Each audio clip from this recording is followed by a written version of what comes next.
হে মানুষ, আপনারা দেখেন লেজ কাটা গরু কুরবানি হয় না, শিং ভাঙ্গা গরু কুরবানি হয় না, ঠ্যাং ভাঙ্গা গরু কুরবানি হয় না,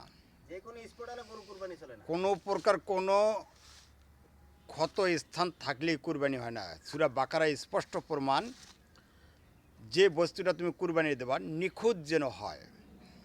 তাহলে ওই অন্ধ মানুষ কেমনে পীর হয়, তাহলে ওই বোবা মানুষ কেমনে পীর হয়, তাহলে ওই নুলা মানুষ কেমনে পীর হয়, তাহলে ওই ন্যাংরা মানুষ কেমনে পীর হয়, হ্যাঁ, ওই কানা মানুষ কেমনে পীর হয়। ওরে কোন গরু কুরবানি দিল, ওরে কোন গুরু কুরবানি দিল। তাই বর্তমান জামানার কিছু অন্ধ নুলা পীর সাজিছে, তারা টাকার বিনিময়, নেশার বিনিময়, নারীর বিনিময়।